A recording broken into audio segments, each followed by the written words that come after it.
আসসালামু আলাইকুম। আমার কথা শুনবার জন্য আপনাদের অসংখ্য ধন্যবাদ।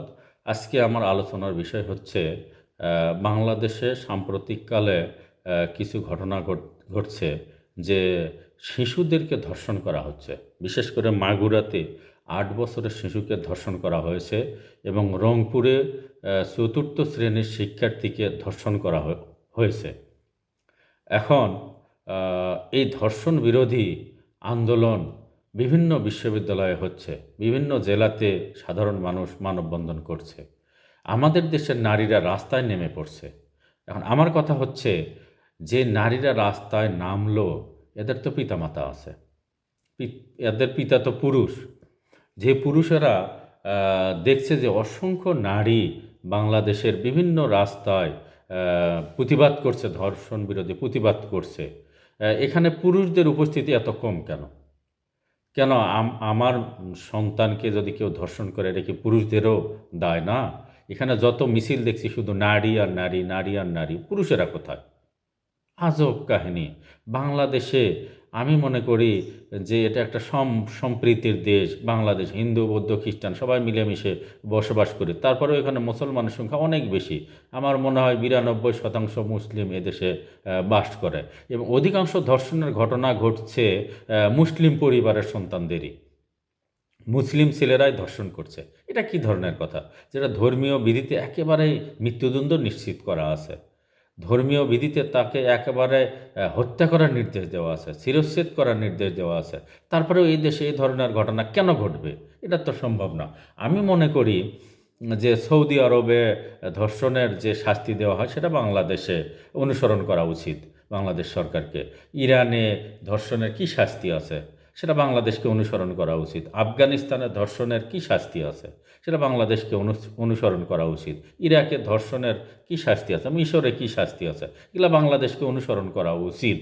আর বিশেষ করে যেসব প্রাপ্তবয়স্ক যুবক বিবাহের উপযুক্ত, পিতামাতা তাদেরকে কেন বিয়ে দেয় না? বিয়ে দেওয়ার উপযুক্ত হলে বিয়ে দিতে হবে, না হলে এই ধর্ষণের জন্য পিতামাতাকেও দায়ী করা উচিত। অর্থাৎ ধর্ষকের পাশাপাশি তার পিতামাতাকেও শাস্তির আওতায় নিয়ে আসা উচিত আমি মনে করি। তাছাড়া আরেকটা বিষয় হচ্ছে, হাসপাতালে প্রমাণ হওয়ার পরেও শাস্তি কার্যকর হতে এত সময় লাগে কেন? এত লেন্দি সময় কেন লাগবে? আজব কাহিনী। ডিএনএ টেস্ট করার পর অথবা কী কী টেস্ট আছে হাসপাতালে, টেস্ট করার পর যদি প্রমাণিত হয় যে এই ছেলেটা এই মেয়েটাকে ধর্ষণ করছে, সঙ্গে সঙ্গে কঠিন থেকে কঠিনতর শাস্তি দেওয়া হোক। রাষ্ট্র যে শাস্তি বিধান করছে সেই শাস্তি দেওয়া হোক, শাস্তি দ্রুত কার্যকর করা হোক। কেন দেরি করা হচ্ছে? দেরি করার কারণেই অথবা প্রভাবশালীর বিভিন্ন কারণে হয়তোবা অপরাধীরা পার পেয়ে যাচ্ছে। এজন্য সমাজে তো ধর্ষণ কমছে না, ধর্ষণ মুক্ত সমাজ হচ্ছে না। আজব কাহিনী। কেন হবে? যত টাকা পয়সা দেখ, যত প্রভাবশালী লোক হোক, যদি তারা অপরাধী হয় তাহলে তাদেরকে কেন বিচারের আওতায় নিয়ে আসা হবে না? আজব কাহিনী। আইন তো সবার জন্য সমান। এখানে নারীরা কত কষ্ট করে ধর্ষণ বিরোধী প্রোগ্রাম করছে, অথচ সেখানে পুরুষের উপস্থিতি নাই বললেই চলে, একেবারে সীমিত। এটা তো হতে পারে না। নারী পুরুষ উভয়ে মিলে ধর্ষণ বিরোধী প্রচারণায় নামা উচিত।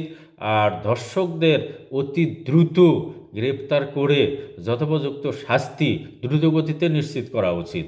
এটা লেন্দি করার কারণেই আমাদের এই সমস্যাগুলো হচ্ছে। আমি প্রত্যেকটি পরিবারকে একটা পরামর্শ দিব। পরিবারের বাবা মা সন্তানদের নিয়ে যখন খাবার খান, একবেলা হোক, সকালবেলা হোক, দুপুরে হোক, রাত্রে হোক, যখনই সুযোগ পান খাবার খান, সন্তানদেরকে একটু পরামর্শ দিবেন, নৈতিকতা শিক্ষা দিবেন। চুরির বিষয়ে বলবেন চুরি করা পাপ, চুরি করা যাবে না। ধর্ষণের বিষয়ে বলবেন, অন্যের জিনিস বিনা অনুমতিতে নেওয়া এই বিষয়ে বলবেন, সুদ ঘুষের বিষয়ে পরামর্শ দিবেন। সন্তানদেরকে পরামর্শ দিবেন, তারা মানুষ হোক। কোথায় শিখবে বলেন? শিক্ষা প্রতিষ্ঠানে কয়টা ধর্মীয় বই আছে বলেন? পরিবারের সন্তানেরা বেশিক্ষণ থাকে। পরিবারে হলো একটা সন্তানের প্রাথমিক বিদ্যালয়। সেখান থেকে তারা যেটা শিখবে সারা জীবন সেটা ভুলবে না।